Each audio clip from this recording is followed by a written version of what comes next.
우리 로마서 설교 한 타임 쉬고 우리 사도행전의 마지막 부분을 여러분들과 한번 나눠보고 싶습니다. 우리 오후 예배 시간에 계속해서 우리 사도행전 말씀을 듣고 있는데, 제가 사도행전 말씀을 계속해서 읽으면서 사도행전 28장 23절 24절 말씀이 굉장히 귀하게 다가와서 여러분들과 이 말씀을 같이 한번 나누어 보았으면 좋겠습니다. 오늘 본문의 바울은 로마 황제에게 상소한 미결수 신분입니다. 그 당시에 미결수라고 하면은 어떻게 사람들이 처해져 있냐면은, 한쪽 손에 쇠사슬이 감겨져 있고 다른 한 손에는 관수의 손이 쇠사슬로 감겨져 있습니다. 그러니까 어디를 가든지 그 간수와 같이 가야 되는 그런 처지에 있는 상황이었습니다. 그리고 바울이 있는 그곳은 아주 낡고 허름한 그런 헛간과 같은 그런 아주 안 좋은 그런 환경의 집 속에서 그렇게 군인들과 함께 지내고 있는 그런 형편에 있었습니다. 그때 바울은 한 유대인들과 약속을 하게 되죠. 우리 23절 말씀해 보니까 그들이 날짜를 정하고 그가 유숙하는 집에 많이 오니 바울이 아침부터 저녁까지 강론하여 하나님의 나라를 증언하고 모세의 율법과 선지자의 말을 가지고 예수에 대하여 권하더라 라고 말합니다. 그들이 날짜를 정했다라고 하는 것은 바울과 만날 수 있는 날짜를 정했다라고 하는 의미겠죠. 약속을 한 겁니다. 어떤 약속을 했냐면은, 그 당시에는 유대인들이 바울이 지금 갇혀 있는 그곳으로 오기로 지금 약속을 잡은 것입니다. 바울은 그 약속 잡은 그곳에서 사람들과 함께 모여서 어떤 이야기를 했냐면은, 구약 성경에서 예언하고 약속한 메시아가 바로 나사렛 예수라는 것을 아침부터 저녁까지 강론했다라고 23절에서는 기록하고 있습니다. 그럼 바울이 어떤 사람입니까? 2000년 우리 교회 역사상 최고의 설교가이고 최고의 변증가가 바울 아니겠습니까? 그런데 바울의 이런 강론을 듣고 결과가 24절 말씀에 나오는데 참 재밌는 결과가 나옵니다. 24절에 보니까 바울이 하루 종일 전한 복음을 듣고 믿는 자도 있고 믿지 않은 자도 있었다라고 성경은 기록하고 있습니다. 여러분, 똑같은 설교를 듣고 똑같은 공간에서 똑같은 사람에게 메시지를 들었는데, 어떤 사람은 그 설교를 듣고 변화를 받아 새로운 삶의 전환점을 이루는 사람이 있는 반면에, 어떤 사람은 그 말씀에 변화를 받지 못하고 믿음이 도무지 성장을 안 하는 그런 사람들도 있다라는 이야기입니다. 여러분, 왜 같은 장소에서 같은 설교, 같은 시간에 똑같은 말씀을 들었음에도 불구하고 그 말씀의 능력이 그 자리에 모인 모든 사람에게 동일하게 임하지 않을까요? 24절을 다시 보시면 그 말을 믿는 사람도 있고 믿지 않는 사람도 있었다라고 말을 하고 있습니다. 혹자는 이렇게도 이야기하죠. 능력의 종 바울이 설교를 했음에도 불구하고 이런 결과가 나왔는데, 오늘날 설교자가 바울의 능력이 있는 설교도 아니기에 그렇게 염려할 필요는 없다라고 얘기합니다. 바울도 이런데 오늘날 우리 같은 목사들이 이렇게 설교할 때 안 믿는 사람이 있는 건 당연한 거 아닌가라고 이렇게 이야기하는 사람도 있습니다. 그러나 그건 너무나 무책임한 말이겠죠. 하나님의 말씀은 능력이 있는데 그 능력의 말씀을 듣고 왜 변하는 사람이 있고 변하지 않는 사람이 있는가? 우리 조금 이 문제에 대해서 우리가 좀 진지하게 고민을 좀 해보아야 될 것 같습니다. 여러분, 24절에 그 말씀을 믿는 사람도 있고 믿지 않는 사람도 있다라고 분명히 그 말씀에 대한 결과를 그렇게 표현하고 있습니다. 그런데 그것으로 끝나는 것이 아니라 25절 말씀에 보니까 이런 결과가 나타납니다. 25절에 보니까 서로 맞지 아니하여 흩어질 때에 바울이 한 말로 이르되 성령이 선지자 이사야를 통하여 너희 조상들에게 말씀하신 것이 옳도다라고 말합니다. 여러분, 사람이 어떤 문서를 작성합니다. 또 사람이 어떤 논문을 쓰거나 어떤 책들을 기록할 때에 여러분, 그 기록에 담긴 단어 하나하나, 또 기록에 담긴 문장 하나하나를 아무런 의미 없이 쓰는 사람은 없습니다. 하물며 성경이겠습니까? 성경의 말씀도 여러분 그냥 거저 쓴 것은 아무것도 없습니다. 성경에 기록된 모든 단어와 문장은 여러분 분명히 알아야 될 것은 무엇이면 절대적인 의미를 가지고 있다는 것을 우리는 알아야 됩니다. 바울이 하루 종일 복음을 전했습니다. 그런데 믿는 자도 있고 믿지 않는 자도 있었다는 증언만으로도 그날의 결과를 우리는 알 수 있는 겁니다. 본문의 증언은 여기서 끝나는 것이 아니죠. 25절 처음 말씀해 보니까 서로 맞지 않았다라고 증언을 하고 있습니다. 서로라고 하는 것은 어떤 사람과 어떤 사람이 맞지 않았다는 이야기냐면 24절에 나온 그 사람들이 맞지 않았다는 이야기죠. 하나님의 말씀을 믿는 자와 믿지 않는 자가 맞지 않았다라고 이야기를 하고 있습니다. 여러분, 맞지 않다라고 하는 헬라어 이 동사는 조화롭지 않다, 일치하지 않다라고 하는 그런 의미를 가지고 있습니다. 본문에 등장하고 있는 사람은 로마에 살고 있는 유대인들입니다. 23절에 나오는 그들이라고 하는 이 그들은 로마에 살고 있는 유대인들을 뜻하고 있겠죠. 그들의 종교는 어떤 종교를 가지고 있었냐면 유대교를 가지고 있었습니다. 대부분 가난한 노동자들이었겠죠. 그들이 바울에게 찾아온 것은 바울이 믿고 있는 복음에 대한 관심이 있어서 찾아온 것입니다. 그들이 바울이 갇혀 있는 장소로 올 때만 해도 바울에게 가는 것이라고 하는 마음의 일치가 있었다는 것이 매우 중요합니다. 바울이 믿고 있는 복음이 어떤 복음이길래 그는 저렇게 변화될 수 있었을까? 거기에 대한 궁금증이 그들이 날짜를 정하고 그가 유숙하는 집에 많이 찾아온 사람들의 한결같은 마음이었습니다. 이것은 마음이 일치했다라고 하는 그런 뜻이죠. 여러분들도 이 자리에 왔을 때는 하나님께 예배드리고 싶고 경배하고 싶고 말씀 듣고 싶어서 온 것 아니겠습니까? 다 마음이 일치된 마음으로 왔다라는 이야기입니다. 그런데 어떤 결과가 나타났냐면은 하나님의 말씀을 전하면 더 일치가 되어야 되는 것이 맞는 것 같은데, 하나님의 말씀을 듣고 내가 결단을 하면 하나가 되는 것이 맞는 것 같은데, 오히려 결과는 우리가 생각했던 것과 정반대의 결과가 나타난다는 거죠. 믿는 사람도 있고 믿지 않는 사람도 있고. 여러분, 이 정도까지는 우리가 봐줄 수도 있죠. 예배당 안에서도 설교를 들으면 믿는 사람도 있고 믿지 않는 사람도 있을 수 있는 것 아니겠습니까? 근데 중요한 것은 25절 말씀이 참 이게 희한한 말씀입니다. 어떻게 맞냐면은 서로 맞지 않았다라고 증언하죠. 서로 조화롭게 되지도 않았고 서로 일치하지도 않았다라고 말을 합니다. 하나된 마음으로 그 자리에 모였는데 그들이 분산이 되기 시작을 했다는 겁니다. 그리고 여러분, 25절 맞지 아니하여 그 다음에 무엇이라고 나옵니까? 흩어졌다라고 말을 합니다. 여러분, 흩어졌다라고 하는 이 헬라어 동사는요, 두 가지의 의미가 있어요. 첫 번째 의미는 뭐냐면은 떠나다, 보내다라고 하는 의미가 있습니다. 떠난다, 보낸다라고 하는 의미가 있고, 두 번째 의미가 중요합니다. 두 번째 의미는 무엇이냐면은 이 흩어진다는 말이 언제 사용하냐면은 그 당시에 부부가 이혼을 할 때 사용하는 말이 흩어지다라는 말이에요. 그럼 부부가 이혼을 하면 다시는 안 보겠다라고 하는 이야기 아닙니까?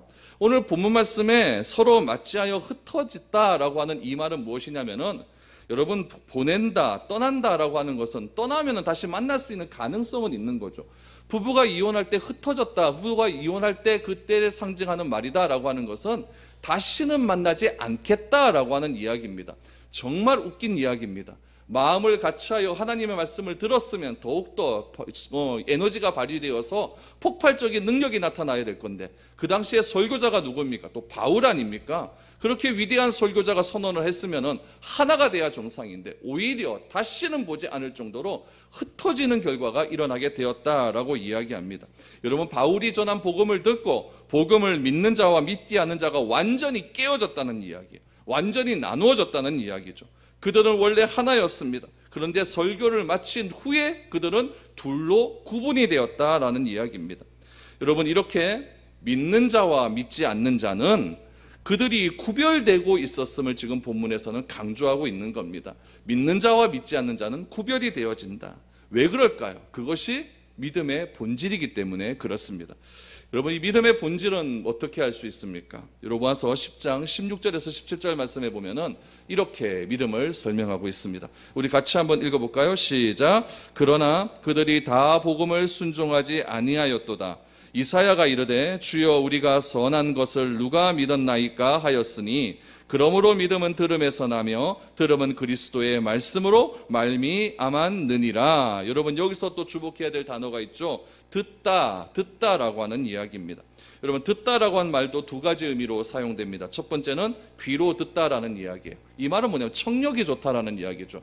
어떤 사람은 말할 때 조그마한 말로 해도 잘 알아듣는 사람이 있어요. 이것은 청력이 좋다라고 하는 이야기예요. 두 번째 듣다라고 하는 말이 중요합니다. 두 번째 듣다라고 하는 말은 언제 이 말을 사용하냐면은 종이 상전의 말을 주의 깊게 듣을 때 이 말을 사용합니다. 종이 상전의 말을 주의 깊게 들을 때. 여러분 로마서 10장 17절 말씀해 보니까 믿음은 어디서 난다고요? 들음에서 난다라고 이야기합니다. 여러분 믿음을 들음에서 난다라고 했을 때 이 들음이라고 하는 것이 청력이 좋다라고 하는 말이겠습니까? 아니에요.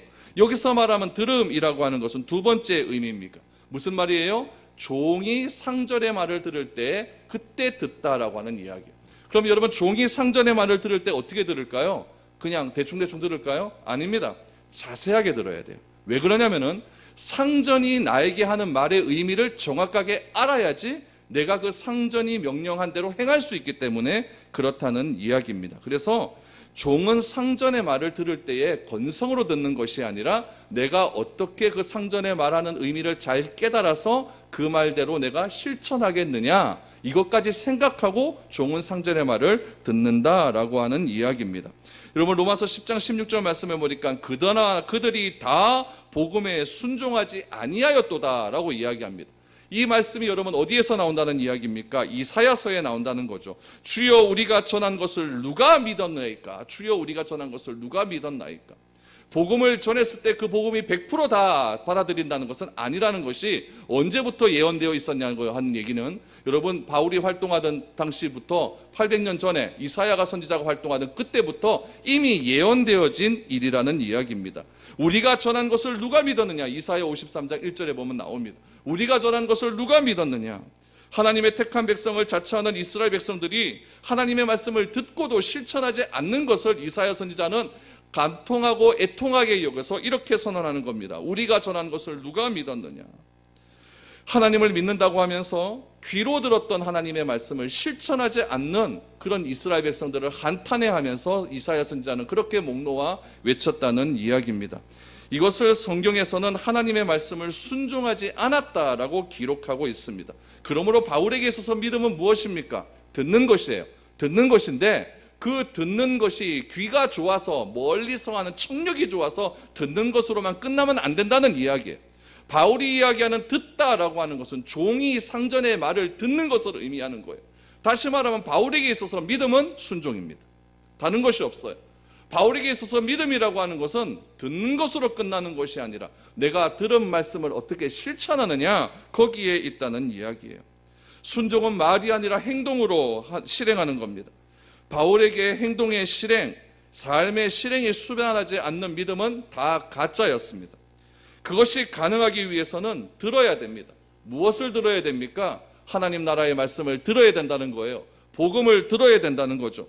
복음을 알지 못하면 복음을 실행하는 순종이 없을 수밖에 없다는 이야기입니다. 그래서 바울은 말합니다. 믿음은 들음에서 나며 들음은 그리스도의 말씀으로 말미암느니라. 누구의 말을 들어야 됩니까? 그리스도의 말씀을 들어야 된다는 이야기죠. 우리는 여러분 귀로 하나님의 말씀을 들어야 그 말씀을 실행하는 순종의 믿음이 가능할 수 있습니다. 많은 그리스도인들이 로마서의 이 구절을 귀로 듣기만 해도 그것이 믿음인 것처럼 잘못 이해하고 있다는 이야기예요. 바울은 그렇게 이야기하지 않습니다. 바울은 믿음이라고 하는 것은 하나님의 말씀을 삶으로 실천하는 것이고 그것이 가능하기 위해서는 귀로 잘 들어야 된다는 이야기입니다. 선생님이 학생들을 가르쳐서 이렇게 말할 때가 있습니다. 저 학생은 참 선생님 말씀을 잘 듣는다라고 하는 말을 할 때가 있습니다. 여러분 그것은 무엇을 의미할까요? 그 학생의 청력이 좋다는 이야기일까요? 아닙니다. 수업 시간에 선생님 말씀을 잘 듣는다라고 하는 의미는 무엇이냐면은 선생님이 강의하고 수업할 때 그 선생님이 하는 말대로 잘 행한다라고 하는 말을 할 때 선생님 말을 잘 듣는다라고 이야기를 하죠. 우리 자녀들이 부모의 말을 잘 듣는다라고 하는 것도 같은 의미일 것입니다. 그러므로 하나님의 말씀을 잘 듣는다라고 하는 것은 내가 그냥 듣는 것으로만 끝나는 것이 아니라 하나님의 말씀을 삶으로 듣는 것이며 그것을 하나님의 말씀을 귀로 듣는 것에서 시작이 된다라는 것을 의미하고 있는 것입니다. 그래서 바울은 이 중요한 사실을 증언하면서 오늘 본문 26절, 27절 말씀해 보니까 이사야서 말씀을 또 한 번 인용을 하고 있습니다. 오늘 본문 26절, 27절을 보십시오. 일러스되 이 백성에게 가서 말하기를 너희가 듣기는 들어도 도무지 깨닫지 못하며 보기는 보아도 도무지 알지 못하는도다. 이 백성들의 마음이 우둔하여져서 그 귀로는 둔하게 듣고 그 눈은 감았으니 이는 눈으로 보고 귀로 듣고 마음으로 깨달아 돌아오면 내가 고쳐줄까 함이라 하였으니 라고 말합니다. 이스라엘 백성들은 하나님의 말씀을 분명히 들었습니다. 이스라엘 백성들은 이사야 선지자의 말을 분명히 들었습니다. 그러나 그 들음은 귀로만 들은 것이었을 뿐 삶으로 이어지지 않았다는 데 문제가 있다는 것입니다. 그들의 선지자 말을 들었음에도 불구하고 하나님의 말씀을 그대로 믿은 것이 아니라는 이야기죠. 그래서 26절 말씀해 보니까 하나님의 말씀을 귀로 듣는 것으로 시작하지만 귀의 들음이 삶의 들음으로 행한 것은 없다라고 이야기합니다. 그들은 어떻게 하였습니까? 하나님의 말씀을 들었습니다. 유대인들은 하나님의 말씀을 분명히 들었습니다. 예수님으로부터 내가 메시아다라고 하는 말을 분명히 들었습니다. 그러나 그들은 예수 그리스도가 하나님이 보내신 메시아라는 사실을 들었음에도 불구하고 그 메시아이신 예수님을 십자가에 못 박아 죽여버리는 만행을 행하였다는 이야기입니다. 그래서 바울은 이야기합니다. 듣기는 들어도 깨닫지 못하며 보기는 보아도 도무지 알지 못하는 무지한 백성들이라고 바울은 이야기하고 있습니다. 그래서 그렇게 하는 이유가 마음이 어리석어서 그들이 그렇게 되었다는 것을 이사야 말씀을 통하여 바울은 오늘 본문에 인용하고 있는 것입니다. 여러분, 하나님의 말씀을 귀로 들은 대로 또한 삶으로도 듣는 사람과 귀로 들은 사람과 서로 배척하는 사람들이 어떻게 맞을 수가 있겠습니까? 여러분, 그래서 오늘 본문 말씀에 바울은 이렇게 이야기하죠. 25절에 보니까 서로 맞지 않아요 흩어졌다라고 그래서 이야기하는 겁니다. 귀로만 들은 사람과 삶으로 들은 사람은 맞지 않는 것이 당연하다라는 이야기입니다. 예수님께서 3년의 공생애를 마무리하실 때에 가이사랴 빌립보에서 자신이 예수 그리스도임을 선언하셨습니다. 사는 사람 제자들에게 물어보았죠. 너희는 나를 누구라고 하느냐라고 물어보았을 때 베드로는 분명히 이야기했습니다. 주는 그리스도시요 살아계신 하나님의 아들이라고 하는 말을 구약적 배경에 의해서 분명하게 선언을 했습니다. 그리고 예수님도 그 말을 듣고서 참으로 옳다라고 말씀을 해주셨습니다. 그리고 마태복음 16장 24절에서 그 말씀을 하시고 아주 귀한 말씀 하나를 우리에게 전해주셨습니다. 우리 마태복음 16장 24절 말씀을 같이 한번 읽어보죠. 시작. 이에 예수께서 제자들에게 이르시되 누구든지 나를 따라오려거든 자기를 부인하고 자기 십자가를 지고 나를 따를 것이니라. 예수님을 따르기 위해서 한 가지 조건이 필요한데 그 조건이 무엇이냐면은 자기를 부인해라 라고 말을 합니다. 그동안 예수님의 삶을 여러분 가만히 살펴보시면 예수님은 가는 곳곳마다 사람들이 인산인해로 몰려들었습니다.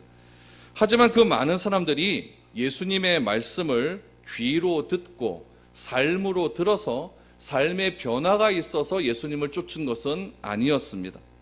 예수님을 쫓은 사람들의 수많은 사람들의 대다수는 왜 쫓았느냐? 배가 고팠기 때문에 쫓았습니다. 예수님은 오병이어의 기적을 일으킨 사람이었거든요. 물고기 2마리와 보리떡 5개로 5,000명이 먹는 사람들을 먹인 그 사건을 바라보면서 아, 저분을 따라가면 내가 배는 굶지 않겠다라고 하는 생각이 든 겁니다. 왜 예수님을 쫓았을까요? 병 고치려고 쫓았습니다. 왜 예수님을 쫓았을까요? 삶의 문제를 해결해 보겠다라고 하는 그런 문제를 가지고 예수님의 앞에 몰려들었습니다. 여러분, 배가 고파서, 다시 말하면 경제적인 문제 때문에 병을 고치기 위해서, 내가 아프니까 내 삶의 문제를 해결하기 위해서, 이것도 무엇이겠습니까? 결국 나 중심적인 고민들 아닙니까? 한마디로 이들이, 수많은 사람들이 예수님을 쫓은 이유는 딱 한마디로 이렇게 말할 수 있습니다. 자기 소원 이루기 위해서 그들은 예수님을 쫓았습니다. 그들의 목적은 예수님이 말씀하신 하나님의 나라와 그의 의가 아니라 오로지 자기 자신이었습니다. 그들에게는 귀로 들은 예수님의 말씀을 자신의 삶으로 들어야 할 이유는 하나도 없었습니다. 왜냐하면 그들이 예수님을 쫓는 목적은 오로지 자기 자신만을 위한 목적이기 때문에 그렇습니다. 그들에게 있어서 예수님은 자기의 소원과 목적을 이루기 위한 도깨비 방망이와 같은 그런 존재가 예수님이었습니다. 그러나 예수님은 이렇게 말씀하십니다. 자기 자신의 목적과 소원을 이루기 위해서 따르는 그런 수많은 군중들을 향하여서, 또 예수님을 따르는 12명의 자신의 제자를 향하여서 분명히 말합니다. 나를 메시아로 믿는다면, 다시 말하면 나를 그리스도라고 인정을 한다면 그 믿음은 자기 부인으로부터 시작해야 된다라고 말씀합니다. 여러분, 예수님을 믿는다는 것은 주님의 말씀을 귀와 함께 내 삶으로 들어야 되고, 주님의 말씀을 삶으로 듣기 위해서는 자기 스스로 주인으로 살던 자기 자신을 죽이지 않는 이상 절대로 주님을 따라갈 수 없다라고 예수님은 말씀해 주셨습니다. 이것은 여러분 이런 의미로도 설명이 됩니다.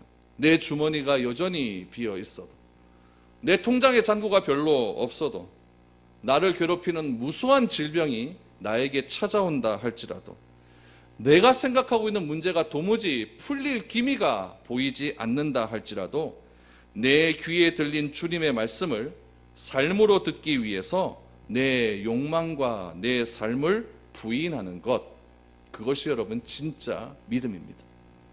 반대로 내 호주머니에 돈이 차고 넘쳐도, 내 통장 잔고가 너무나 많아도, 내가 날마다 산의 진미로 차려진 그런 음식을 먹는다 하더라도 나의 육체는 얼마 못 가서 죽는다는 사실을 기억해야 됩니다. 여기에 예외인 사람은 아무도 없습니다. 그러나 귀로 들은 주님의 말씀을 삶으로 듣기 위해서 나를 부인하는 것은, 나의 육체는 죽을 수밖에 없는 존재이지만 나를 부인하게 되면 우리는 주님 안에서 영원히 살 수 있는 영생을 주시겠다고 주님은 우리에게 약속해 주셨습니다. 그러므로 주님의 말씀을 귀로 듣고서도 자기 자신이 주인인 사람과 귀로 들은 말씀을 삶으로 듣기 위해서 자기 자신을 부인하는 사람은 같이 있을 수가 없는 것입니다. 같이 존재할 수가 없는 것이죠. 로마의 유대인들이 바울에게 몰려들었습니다. 그들은 하루 종일 바울이 전하는 복음을 그들의 귀로 들었습니다. 그러나 해가 지고 바울의 강론이 다 마무리가 되었을 때 바울이 전한 말씀을 믿는 자도 있었고 믿지 않는 자도 있었습니다. 그들이 귀로 들은 복음을 삶으로 들으려고 하는 사람과 삶으로는 거부하는 사람으로 분명하게 나뉘어졌다는 것을 뜻하고 있습니다. 복음을 삶으로 듣기 위해서 자기 자신을 부인하는 사람과 복음을 듣고도 아직까지 자기 중심적인로 살려고 하는 사람들로 나뉘어지게 되었다는 겁니다. 이 두 부류는 더 이상 맞을래야 맞을 수가 없습니다. 이것은 여러분 조금도 이상한 일이 아닙니다. 예수님을 진실로 따를 때에 그 원수는 나의 집안에 있다라고 주님은 분명히 말씀해 주셨습니다. 믿음이란 무엇입니까? 믿음은 곧 구별입니다. 구약 성경에 보면은 거룩하다라고 하는 말이 굉장히 많이 등장을 합니다. 이 거룩하다라고 하는 히브리어 동사 카도시라고 하는 말은 어떤 의미를 가지고 있냐면은 구별되다라고 하는 의미를 가지고 있습니다. 믿음은 자기 자신을 자기 욕망에 놓여있던 예전의 삶에서 구별하는 삶, 카도시하는 삶입니다. 믿음은 자기가 자신의 삶의 목적이었던 것에서 철저히 구별된다는 겁니다. 삶으로도 듣기 위해서 자기를 부인할 때 우리는 구별된 삶을 살아갈 수 있는 겁니다. 그 구별을 무엇이라고 하느냐? 성경은 거룩이다라고 이야기를 합니다. 그리스도의 힘은, 그리스도인의 힘은 연봉의 많은 것에서 드러나는 것이 아닙니다. 그리스도인의 힘은 내가 높은 의자에 앉아 있다라고 해서 내 힘이 거기서 나타나는 것이 아닙니다. 그리스도의 힘은 세상으로부터 자신을 구별하면 구별할수록 그리스도의 힘은 더욱더 그 가운데에서 능력을 발휘할 수 있게 되는 겁니다. 세상으로부터 구별된 그리스도인이 외톨이가 되지 않고 세상과 구별된 거룩으로부터 오히려 세상을 새롭게 소생시키는 놀라운 은혜가 우리에게 임하게 된다는 이야기입니다. 실제로 사도 바울이 이 말을 합니다. 이런 말을 28장에서 합니다. 그리고 얼마 못 가서 바울은 로마의 사람들에 의해서 차명을 당해서 순교를 당하게 됩니다. 그로부터 여러분 300년이 흐르게 됩니다. 300년이 흘렀을 때 로마 제국은 새롭게 소생케 되는 놀라운 역사가 일어나게 되었습니다. 새롭게 소생케 되는 놀라운 역사란 로마가 국교로 선언하는 일이 일어났다는 이야기입니다. 무엇을 국교로 선언했겠습니까? 예수가 그리스도라고 하는 사실을 로마 황제가 인정하는 일이 일어났다는 이야기죠. 로마 제국은 결코 무력에 의해서 그들이 기독교화 되어진 것이 아닙니다. 로마 제국의 무력은 탐욕과 죄악의 피로 물들게 했지만 그 로마 제국을 새롭게 소생케 한 힘은 귀로 들은 말씀을 내 삶으로 듣기 위하여 실천하는 삶에서 여러분 로마는 새롭게 변화되었다는 사실을 우리는 기억해야 됩니다. 내가 하나님의 말씀을 삶으로 듣기 위해서 어떻게 행했을까요? 자기 자신을 부인하는 삶을 살았습니다. 세상으로부터 자기 자신을 부인하여서 자신을 자발적으로 세상 가운데 구별된 삶, 거룩한 삶, 코데시의 삶을 살아가기로 작정하는 사람들에 의해서 세상은 그렇게 소생되었다는 이야기입니다. 그들의 그 거룩을 통로로 삼아서 주님은 그렇게 세상을 변화시켰다는 이야기입니다. 제가 고등학교 다닐 때 기타를 배웠습니다. 기타를 배울 때 제일 힘든 것은 무엇이냐면은 애우는 거는 별로 어렵지 않습니다. 무엇이 어렵냐면은 기타 목에 네크에 달려있는 코드를 잡아야 되는데 그 코드 잡는 것이 굉장히 힘이 듭니다. 엄지손가락은 기타의 목을 지탱해주는 그런 손가락이기 때문에 그 목을 간단히 잡고 있어야 됩니다. 그리고 검지와 중지와 약지손가락은 코드를 잡아야 되는 거죠. 새끼손가락은 5가지의 손가락 중에서 가장 힘이 약한 손가락이지만은 그 새끼손가락은 기타 코드의 반음을 잡고 세븐음을 잡아주는 역할을 합니다. 그래서 그 반음과 세븐음을 잡아주게 되면은 코드의 화음이 굉장히 아름다워지게 됩니다. 그렇기 때문에 이 기타 코드를 잡을 때 손가락의 힘을 조절하는 것이 굉장히 중요합니다. 여러분 손가락을 보시면 제일 힘센 손가락이 무엇입니까? 엄지손가락이죠. 그 다음으로 힘센 손가락은 여러분이 검지손가락일 겁니다. 그 손가락의 힘이 고르게 배분이 되어야 됩니다.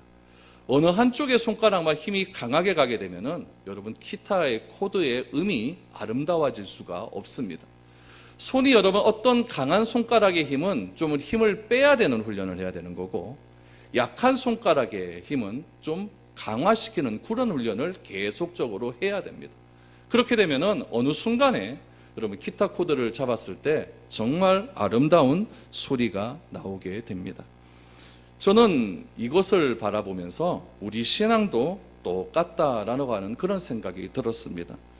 기타를 치기 위해서 5손가락의 힘을 고르게 훈련시키듯이 그리스도인도 하나님의 말씀대로 온전히 살 수 있도록 여러분 모난 성질을 버리고 쓸데없는 혈기와 자존심, 나약함들, 게으름들, 낭비벽을 버려야 한다는 이야기입니다. 악기를 연주할 때 엉뚱한 음이 나오는 것은 무엇이냐면은 훈련이 부족했기 때문에 엉뚱한 음이 나올 수 있는 것이겠죠. 그리스도의 삶 속에서도 느닷없이 내 안에 있는 욕망이 터져 나오고 내 안에 있는 성질들이 갑자기 튀어나와서 그 공동체를 파괴하고 서로 같이 살아가는 사람들과의 관계를 파괴하는 이유는 무엇이냐면은 나를 부인하는 훈련이 덜 되었기 때문에 그렇다는 이야기입니다. 잘난 척하는 교만한 마음이 훈련을 게으르게 만들어서 전체의 삶을 망칠 수도 있는 것이고 가장 약한 새끼손가락이 나는 원래 이렇다라고 생각을 해서 내가 훈련을 게으르게 하게 되면은 그 한 사람 때문에 그 손가락 때문에 화음이 일어나지 않을 수 있다는 이야기입니다. 여러분 엄지손가락은 힘이 제일 셉니다. 엄지손가락의 자기 부위는 무엇이겠습니까? 힘을 빼는 겁니다. 힘이 약한 새끼손가락의 자기 부위는 무엇이겠습니까? 자기가 기준 미달의 약함을 당연하게 여기고 반대로 그 힘을 강화시키는 것이 자기 부인입니다. 손가락은 힘을 고르게 하기 위해서 힘을 빼고 강화하는 일을 통해 자기를 부인합니다. 기타 연주자나 우리 피아노 연주자나 모든 악기의 연주자에게 있어서 자기 부인의 기준은 자기 자신이 아니라 오직 악보입니다. 그 악보를 보고 악보에 처있는 게으름대로 내 손가락을 훈련시켜서 그렇게 악기를 쳐나갈 때에 좋은 음색이 우리에게 들릴 수 있습니다. 그리스도의 부인도 마찬가지일 수 있습니다. 자기 자신이 전무한, 자기의 부인이 전무한 손가락이 연주하는 행위는 여러분 소음일 수밖에 없습니다. 내가 저 신디사이저를 켜보십시오. 듣지를 못합니다. 엉망진창이기 때문에 그렇죠. 그러나 신디를 잘 치는 우리 반주자들이 쳐주는 그런 신디의 음을 따라서 우리가 찬양을 부르고 있지 않습니까? 그리스도인의 자기 부인도 똑같습니다. 사람들이 자기를 이야기하는 중에 나를 이렇게 이야기할 때는 제가 어떻게 나 자신을 가리킵니까? 이렇게 가리키지 않습니까?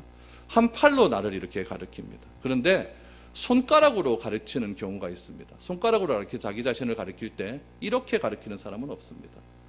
가운데 손가락을 펴면서 욕을 하듯이 이렇게 가리키는 사람도 더욱이 없겠죠. 새끼손가락을 해서 이렇게 가리키는 사람은 없습니다. 손가락으로 나 자신을 가리키는 어떻게 가리키죠? 엄지손가락을 뒤로 뒤집어서 이렇게 가르칩니다. 왜 그렇습니까? 나는 가장 힘센 사람과 힘센 손가락과 동일시한다라고 하는 그런 은연중에 자기 욕망과 교만이 담겨져 있다는 이야기입니다. 여러분, 새끼손가락의 마음도 부인해야 됩니다. 우리 교회 안에서 나는 뭐 할 수 있겠는가? 나는 뭐 하겠는가? 내 같은 사람이 뭐 하겠는가? 그래서 안 하려고 하는 사람들이 있습니다. 피하려고 하는 사람들이 있죠. 외면하고 싶은 겸손들, 또한 희생들, 헌신, 관용, 인내, 온유, 절제, 사랑의 마음들, 이런 것들을 여러분 새끼손가락이다 생각하는 사람들은 더욱 강화시키는 훈련을 해야 됩니다. 내가 좀 이 교회에서 좀 힘이 좀 있다라고 생각하시는 분들, 뭔가 주도적이라고 생각하시는 분들, 조금 빼는 훈련을 하셔야 됩니다. 그것이 그렇게 되어지지 않는다고 한다면 절대로 이 미래로 교회라고 하는 악기는 아름다운 화음이 나올 수가 없다는 이야기입니다. 믿음은 어디로부터 시작이 됩니까? 하나님의 말씀을 귀로 들음으로 출발합니다. 들음은 눈으로 보는 것까지 포함이 됩니다. 하나님의 말씀을 귀로 듣지 않으면 삶으로 듣는 것은 불가능해집니다. 그러면 우리는 하나님의 말씀을 귀로 얼마나 듣고 있습니까? 일주일에 예배 1시간 귀로 듣는 것이 전부라고 한다면 우리는 여러분 나 자신을 쳐서 복종시켜야 됩니다. 그렇게 해서 우리가 이 어지러운 세상 속에서 무슨 수로 하나님의 말씀을 매일 우리의 삶으로 들으며 이 세상과 구별된 삶을 살아갈 수가 있겠습니까? 이사야 선지자는 그 당시에 남유다가 완전히 파괴가 되어질 것 같은 촛불등화와 같은 그런 위기 속에서 이사야 선지자는 이렇게 기도를 합니다. 이사야 50장 4절 말씀을 한번 보시기를 바랍니다. 이사야 50장 4절 말씀 우리 같이 한번 읽으면서 이 말씀이 의미하는 하나님의 말씀의 개념을 다시 한번 살펴보겠습니다. 같이 읽죠. 시작. 주 여호와께서 학자들의 혀를 내게 주사 나로 곤고한 자를 말로 어떻게 도와줄 줄을 알게 하시고 아침마다 깨우치시되 나의 귀를 깨우치사 학자들 같이 알아듣게 하시도다. 아멘. 이사야 선지자는 이렇게 선언하고 기도하고 있었습니다. 하나님 나에게 학자의 혀를 주어서, 여러분 교수님이 강의하는 강의는 얼마나 잘합니까? 어려운 문체들을 잘 풀어주는 그런 강의를 하지 않습니까? 하나님 내 입에 학자의 혀를 더하여 주시어서 이 죽어져가는 백성들에게 하나님의 말씀을 잘 설명할 수 있는 그런 학자의 혀를 달라라고 기도를 합니다. 그들을 어떤 말로 위로할까를 기도하고 있습니다. 또 하나, 아침마다 깨우치시되 나의 귀를 깨우치게 해달라고 기도를 합니다. 귀를 깨우치게 해주어서 아침마다 내가 하나님의 말씀을 들을 때마다 학자들같이 알아듣게 하여 달라라고 간절히 기도합니다. 여러분들 성경을 읽으실 때 어떤 분들은 저한테 이렇게 이야기합니다. 목사님 성경은 암만 읽어도 모르겠어요. 암만 읽어도 모르겠어요. 이해가 되지 않아요. 여러분 이 말씀을 여러분 다 한번 읽어보셨을 것 아닙니까? 이 말씀을 읽어보면서 내가 성경을 이해하지 못하고 제가 깨닫지 못하는 그런 이유에 대해서 생각 한번 해보셨습니까? 하나님께 한번 기도 한번 해보셨습니까? 내가 학자의 혀가 되어서 죽어져가는 저 믿지 않는 자들에게 하나님의 말씀을 잘 설명할 수 있는 그런 은혜를 베풀어 달라고 기도 한번 해보신 적이 있고, 내가 이해하지 못하는 그 하나님의 말씀을 내가 아침마다 들을 때에 학자의 귀를 나에게 허락하여 주시어서 깨달을 수 있는 믿음을 달라고, 깨달을 수 있는 지혜를 달라고, 성령의 감동을 허락해 달라고 그렇게 한번 기도해 보신 적이 있는지요?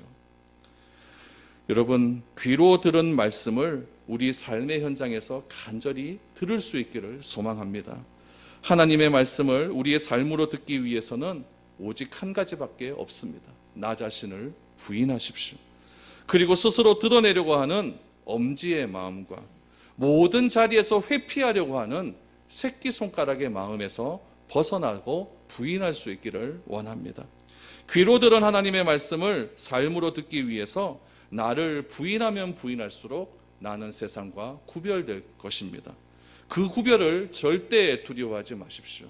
내가 세상과 구별되면은 내가 이 세상에서 어떻게 살아가야 될까? 친구도 구별되어지고 세상 속에서 인맥도 끊어지면 나는 어떻게 살아갈까? 두려워하지 마십시오. 여러분, 그것은 절대 소외가 아닙니다.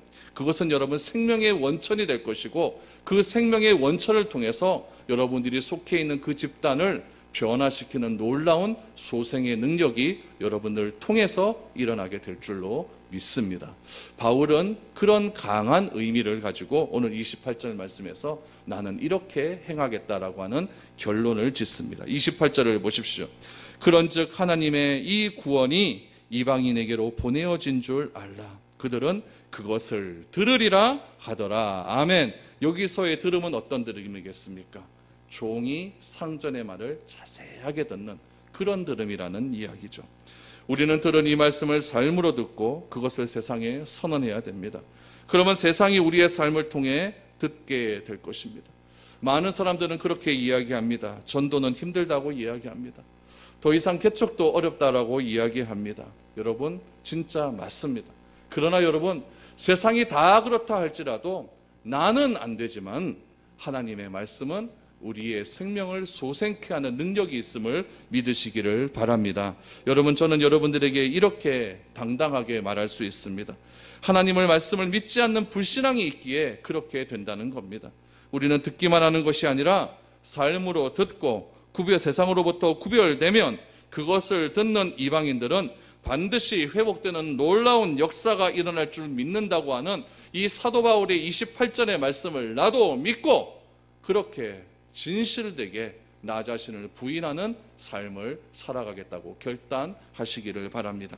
오늘 말씀을 기억하셔서 귀로 듣고 삶으로도 듣고 세상으로부터 구별하기 위해 자기를 부인할 줄 아는 온전한 삶이 여러분들 가운데 넘쳐날 수 있기를 축복합니다. 그것은 바로 주님을 사랑하는 데서 나온다는 사실을 기억하시기를 바랍니다.